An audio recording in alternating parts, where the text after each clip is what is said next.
They told you education is the key. They said, go to school. But why are so many graduates purposeless and jobless?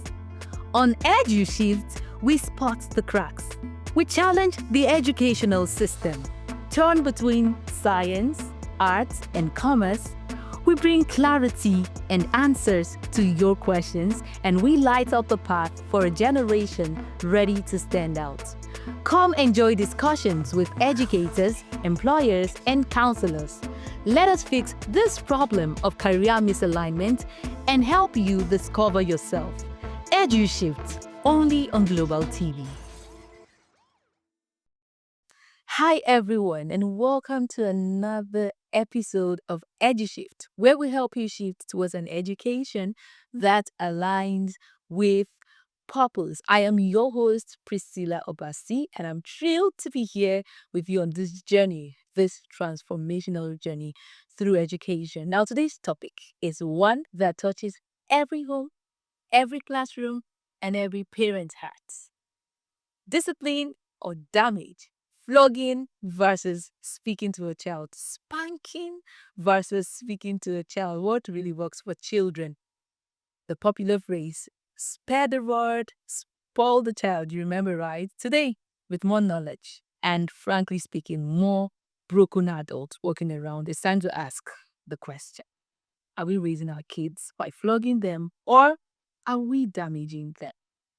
With me in the studio is someone who has dedicated years to working with children across different stages of development.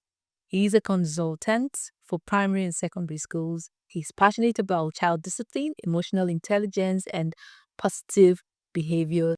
He is Mr. Osita Philip. It's a pleasure to be here. You are someone that have worked with schools when it comes to disciplining a child with a cane and flogging. How many schools still practice this method of disciplining children by flogging them? Well, thank you. That topic, it's still debatable till tomorrow. The reason is because, just like you asked, there are certain schools that still practice flogging as discipline. And I think you'll find that most common in government schools. Okay. Yeah, there are certain private schools that have abolished flogging as a form of discipline. But you still find some that practice that. Sometime towards the end of last year, it was in the news where a teacher, flogged a child, and then I there remember was an that. issue. She was apprehended by Yes, right. and that's that is thanks to social media. Do you think it is the way forward? Flogging is a form of punishment. And when it comes to training and raising children, there are different ways you can reinforce certain behaviors. And there are different ways, to also help them not to follow, certain behaviors. And so some teachers or some people or some parents think that, punishment as a form of discipline would get them the results. Okay? Not knowing, because why I said not knowing, because a lot of our parents are not aware that there are different ways. We have what we call the positive reinforcement and then the negative reinforcement. So a lot of them still use flogging as a means of punishment when the child does not behave in the way that you want them to. So I wouldn't say it is the right way to go, right? But I would rather want to make a case that the teachers of the parents, and of course some teachers, should open themselves up to learning, finding out ways that they can deal with these behaviors of the children that they don't want to happen again. Okay. There is this popular influencer that had a conversation around flogging a child. He said when they were much younger, his father flogged his sister till she stopped peeing on the bed. Like he was, he flogged her till she stopped peeing on the bed. That would tell you that it has its own impact. And some people feel like it is not necessary. You don't have to flog a child. You don't have to use the cane. But it has worked. You have seen cases where it has worked. So why is the thin line? I want to believe that it has worked. But I want to also believe that it is, an overuse that actually is dangerous in quotes. But can you draw the thin line between flogging a child and abusing a child? Drawing from the instance that you just gave, yes, the father may or might have achieved the result that he wanted. But the thing is, in achieving that result, the parent might have created another situation in the child. So, because in trying to achieve A, you cause damage in what, in B or in C, right? And you will agree with me that there are or there may be um, um, situations that the child will suffer from as a result of that flooding. Yes, the child doesn't pee anymore, but that child could suffer from anxiety. The child could suffer withdrawal. The child could, I mean, there's so many, damage that the child could have suffered in that situation. Yes, the result was gotten here, but certain other, it would have developed. And then we're not quantifying, we're not measuring that other part. We're only measuring the part that, okay, the child is no longer peeing. So for me, just like I said, it's a situation of knowledge and awareness. When the parents are aware, when I mean, if you want to go to a place and you think that it is just one way you used to get to that direction, that's what you do. But when you are aware that there are several ways that you can achieve the same result, then they'll probably want to use the most effective and less damaging way to achieve that result. Every child is different. Every child is unique. There are some children that when you talk to them, you don't have to say so much. There are some children, on the other hand, that you have to speak over and over and over again. Is there any child that you recommend flogging for? If I would say you don't begin to work on your child when the child is already, a teenager, or when the child is, at between 6 to 10. So what happens is the child has already formed a way of life, from the early childhood to the early primary, and then primary stage before he gets to secondary. So for me, it has to be something that is deliberately done if you want to get the results. So because if you're trying to get the result, let's say you weren't doing anything about your child, the behavior, the way you want him or her to behave, the way you want him or her to do in certain situations, and you suddenly realize that, oh, this child is getting out of hand, he doesn't listen, she doesn't listen, he does this, he does that, and then you try to begin to do that. At that point, it's going to be difficult. It's going to be difficult. So at that point, um, flogging, talking may not get you the exact result that you want. In that instance, yes, Talking may not get you the exact results that you want what, at that so instance. what will get you the exact result. Anyways, we'll come back to this very point. We will join our kids to take us through the edutainment segment of EduShift. Please don't go anywhere. It's edutainment time on EduShift. Welcome to the edutainment segment of EduShift. My name is Misha Francis Agbo, and we're live at Scholarsland Academy. I disobeyed my mom. I know I was supposed to stay inside. I know she warned me, but when I saw mom eat and throw in front of our gate, what was I supposed to do? Wait for permission? I had to act. She was bleeding. Ha, ha, blood, blood. I had to act. I ran, shouted for help. They came.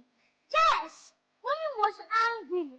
But maybe now she understands that obedience without heart is fear. And I want to be more than that. They say flogging is outdated, but I ask, what replaced it? Excuses? Dialogue?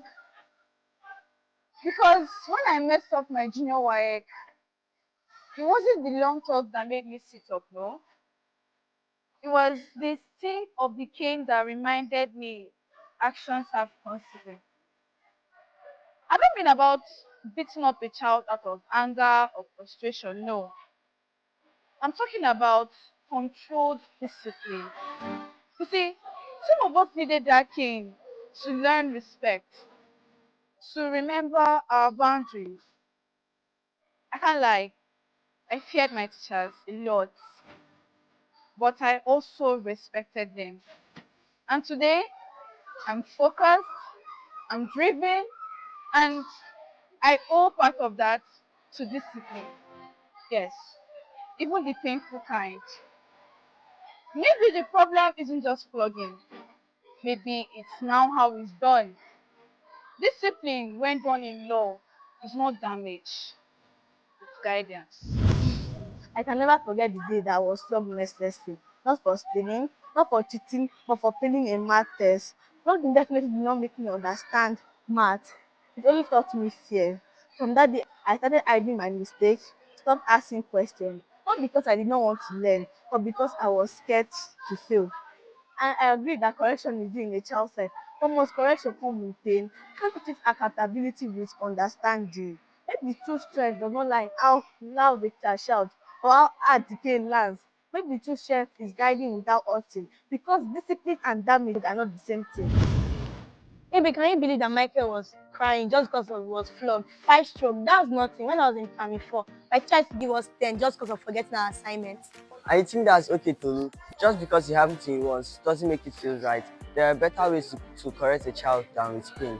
Better ways. Flogging taught me how to sit up. It teaches me how to learn. Some children just need to feel the cane and they will sit up. We keep calling it discipline when it's actually control. We shut children down and making them afraid to ask questions. Afraid, it builds strength. At that time, I don't like it.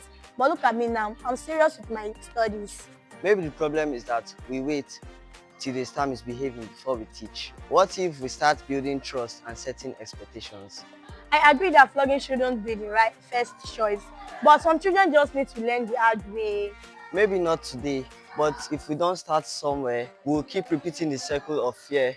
Real discipline is about thinking and not just about forcing them. That sounds ideal. But in a school of 100, do you think we have the time?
Welcome back. If you're just tuning in, this is EduShift, and I have with me a disciplinary master in a different kind of way in the house, Osita Phillips. We were talking about something very important, and we have to, start from there. You said sometimes flogging, talking does not work. So at that point where flogging and talking doesn't work, what works?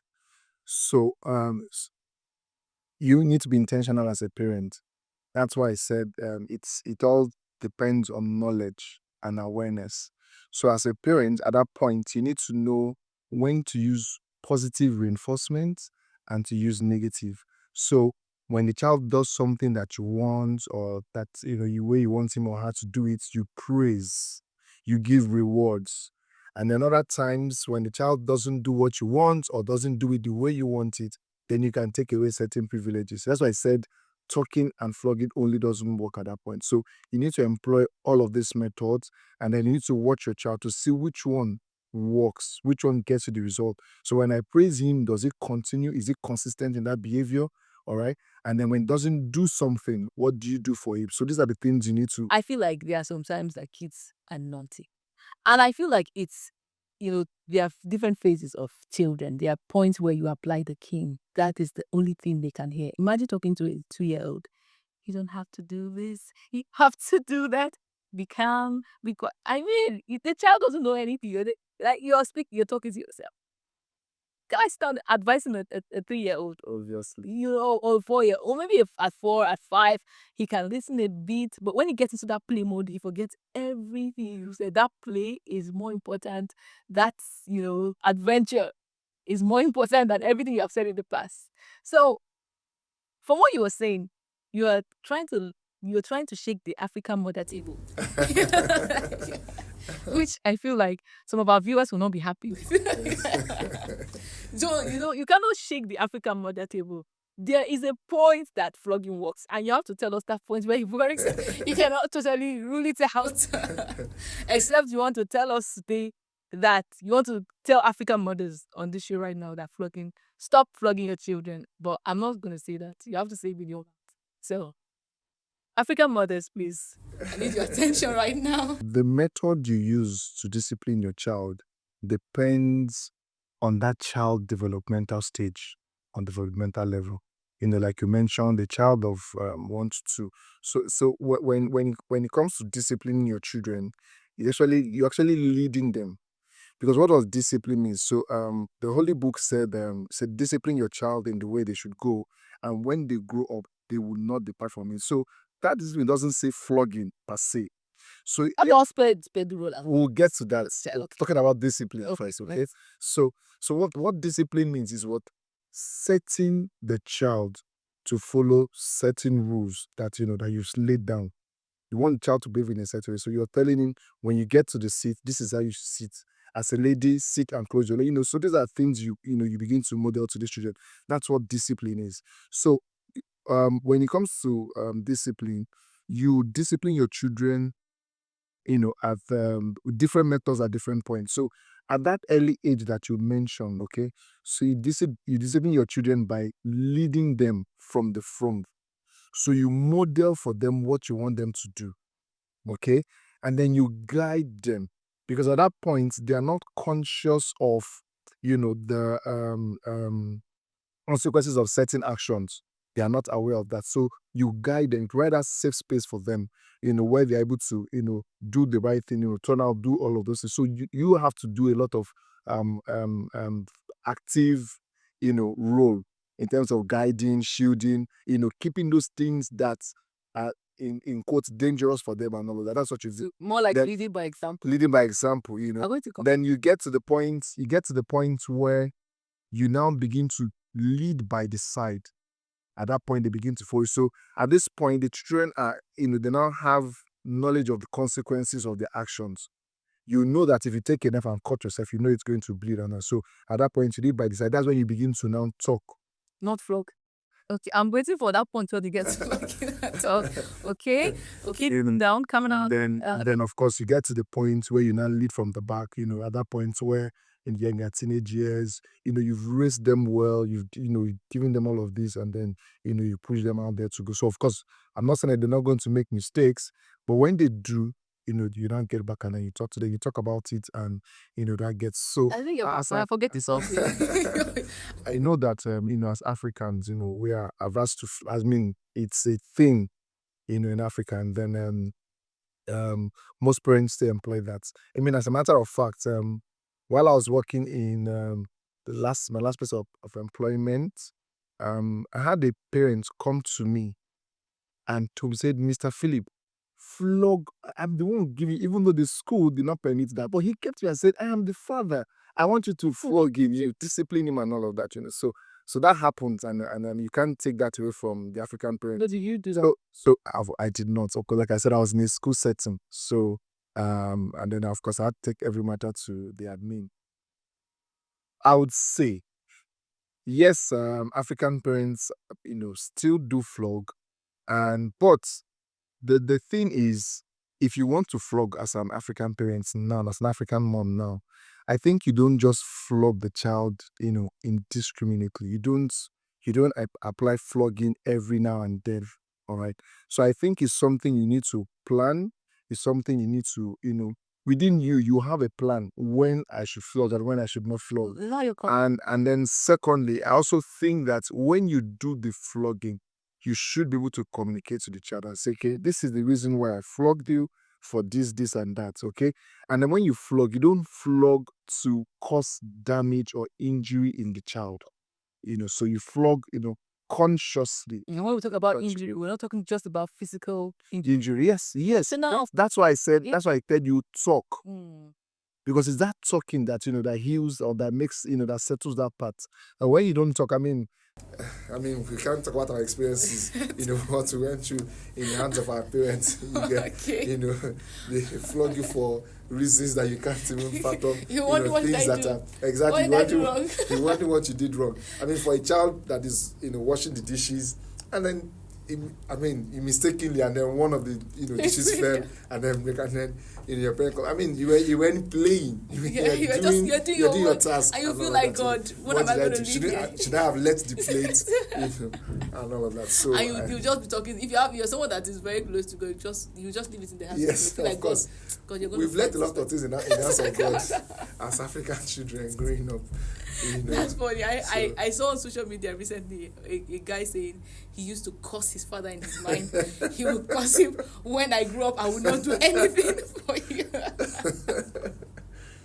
Well, it's a whole lot. This being a child, it doesn't come with a manual. Sometimes a lot of experiences.